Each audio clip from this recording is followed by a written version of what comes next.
Muito bem, nesta segunda parte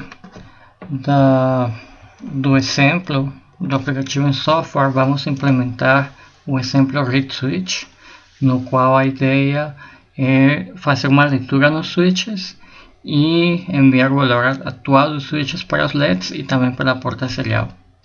Então aqui no SDK vamos criar um novo projeto, New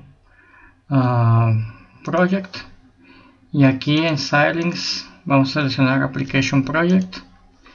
Verificamos que estamos apontando para a mesma plataforma de hardware, para o MicroBlaze. Este aqui, o Blaze Base, que já tínhamos criado no exemplo anterior, uma implementação em C, e vamos dar um nome talvez Read Switch. Ok, clicamos aqui em Next. No caso já não vai ser um padrão, um exemplo padrão, senão uma aplicação vazia. Clico em Finished. E aqui temos então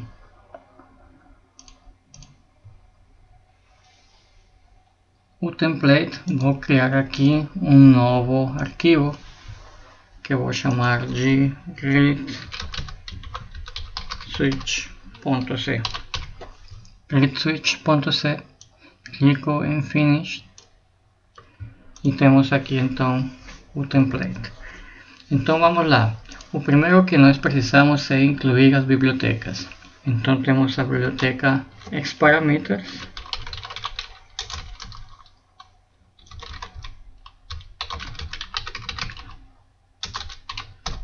Ok. Essa biblioteca encontra-se aqui dentro do include, e aqui deve estar xParameters.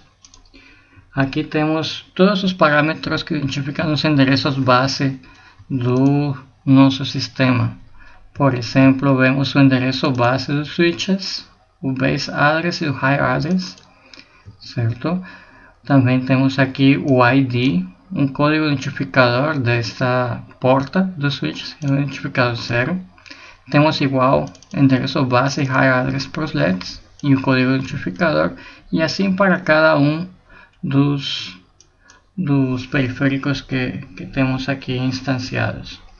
Bom, voltando aqui, então precisamos incluir a biblioteca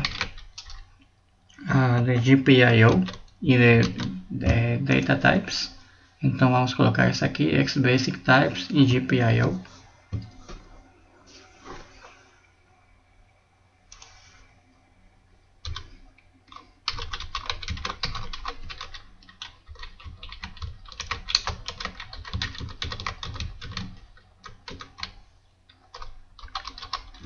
Ok, e adicionalmente também temos que incluir a biblioteca de status. De fato, isso aqui não é necessário.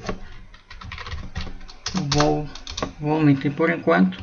Vou criar aqui duas variáveis, uma chamada entrada, que são variáveis globais, e outra chamada saída. Ok, e são do tipo XGPIO. Esse tipo de dado está incluído neste arquivo cabeçalho, que também está aqui dentro do include, dentro das bibliotecas que já foram instanciadas. Se procuramos, vamos ver, Basic Types, estão aqui. Então aqui poderíamos encontrar esse tipo de variável, tá? Agora vamos criar aqui o loop main, certo? Aqui. Então vamos lá, vou colocar aqui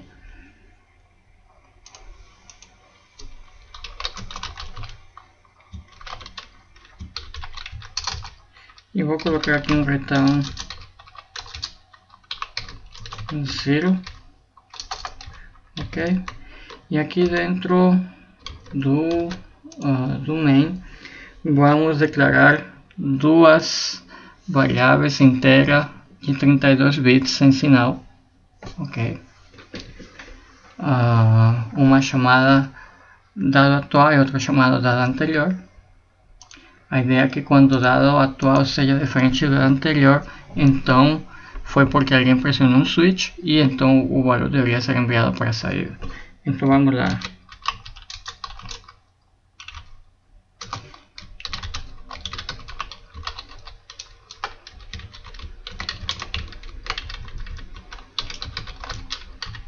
Aí temos as duas variáveis, dado atual e dado anterior.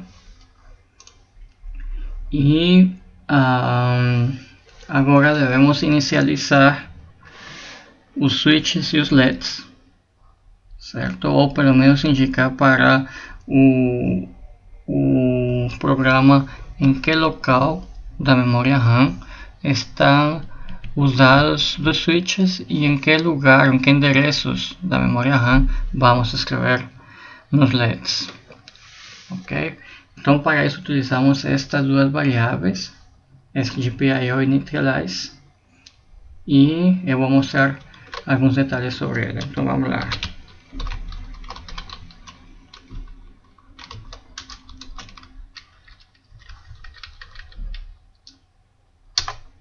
Então olha que esta variável aqui, ela é um ponteiro, ela recebe como argumento um ponteiro. Esse ponteiro aponta para os endereços, ou melhor, esse ponteiro aponta para a porção da memória RAM na qual temos mapeados os switches e os LEDs. Então aqui teríamos que entregar o endereço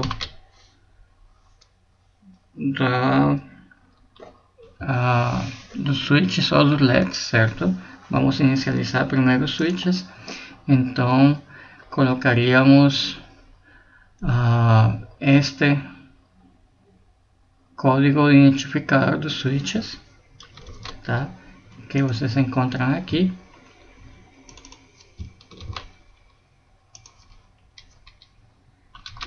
Então os switches são uma entrada e apontamos aqui.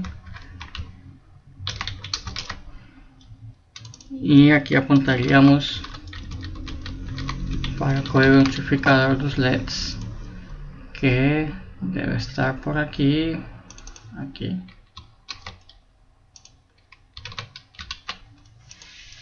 Ok, então estamos apontando aqui para o código identificador dos switches e indicando então que ele vai passando por ali o endereço da memória RAM no qual está mapeado os switches, e aqui passamos também o endereço da memória RAM na qual está mapeados os LEDs.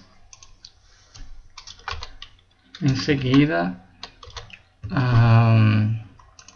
vamos ver, aqui temos um loop infinito,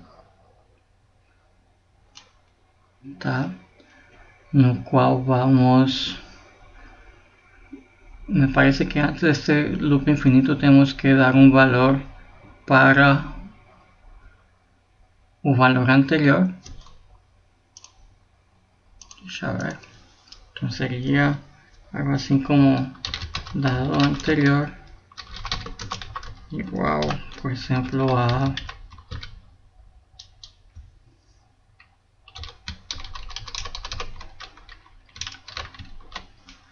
algo assim como isso. E aqui colocaríamos o while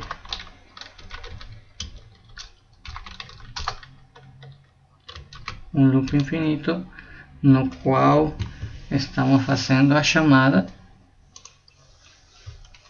Vamos fazer a leitura aqui. Essas funções iniciais ou funções de leitura são encontradas aqui dentro de cada periférico. Por exemplo, aqui dentro da GPIO podemos ver as funções de, por exemplo, aqui de, deixa eu ver, aqui como se lê, por exemplo, vai ser uma leitura, ele precisa do ponteiro, quer dizer switch, certo, nesse caso, e um canal. Vocês podem ver que a saída dele vai ser um inteiro, sem sinal de 32 bits, ok? E também temos aqui um destroy_write para escrever, certo? Escrevemos, teríamos que indicar aqui, por exemplo, vamos escrever nos LEDs, e ele basicamente o que faz é escrever nesse endereço base, quer dizer, na porção da memória RAM no qual está mapeado os LEDs, ele envia o valor de data, certo? Então é dessa maneira que se utiliza as funções de leitura e de escrita. Então vamos lá. Aqui seria dado atual seria igual a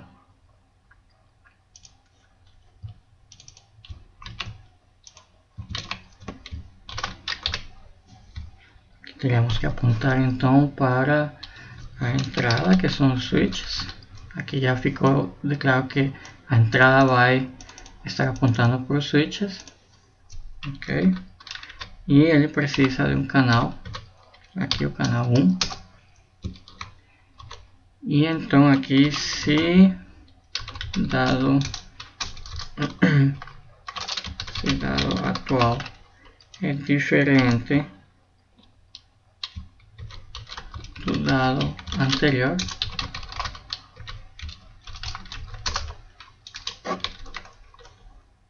então quando o dado atual é diferente do dado anterior, imprimimos na porta serial o valor do dado atual.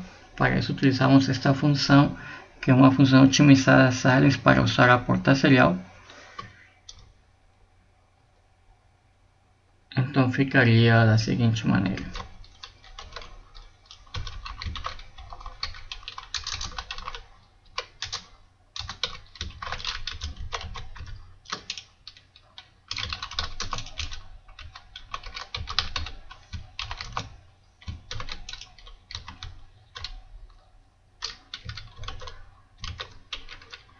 Aqui com isso fazemos um retorn, como se pressionássemos Enter na tela, ok? E aqui deveríamos passar o valor de dado atual.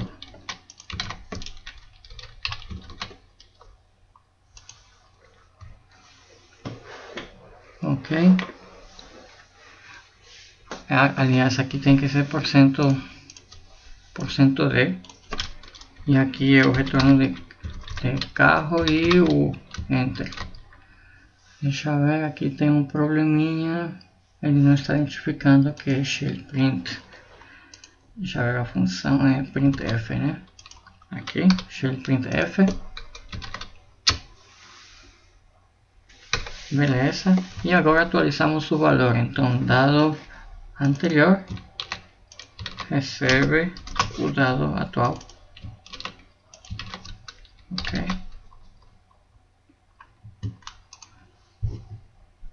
E adicionalmente temos que escrever nos LEDs. Então vamos usar aquela função destroy_write. Apontamos para o dispositivo de saída, no caso os LEDs, certo? Nesse canal apontamos o valor atual dos dados. Então vamos lá.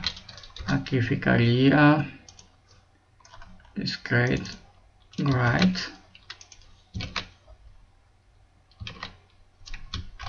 Apontamos então, esse símbolo significa que estamos pegando o endereço dos LEDs output, ali a saída, né? Porque na saída, na variável saída de GPIO, estamos indicando que ela aponta para os LEDs. Então aqui ele pega o endereço da memória RAM, onde estão mapeados os LEDs, canal 1, e o que vamos escrever nele? Vamos escrever o valor de dado atual, que aqui fizemos a leitura dele.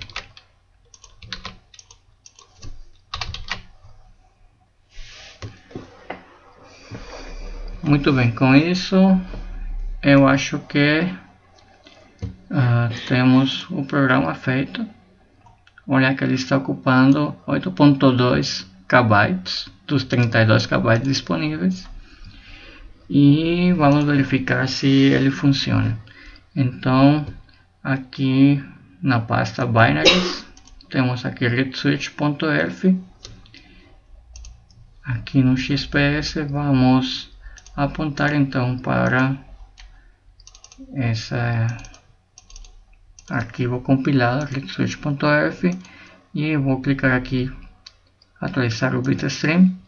Outra forma mais fácil, lembrem, aqui o FPGA já foi programado previamente, certo? Uma forma muito simples de fazer isso seria apenas lançar no hardware, só que aqui eu não tenho disponibilidade de fazer isso porque nesta máquina virtual não funcionam minhas portas USB, então eu tenho que fazer isso por fora. Então observem que aqui acabou de ser criado, deixa eu atualizar aqui, acabou de ser criado, certo?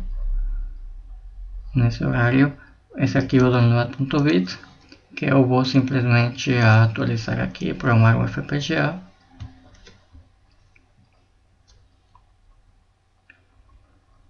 E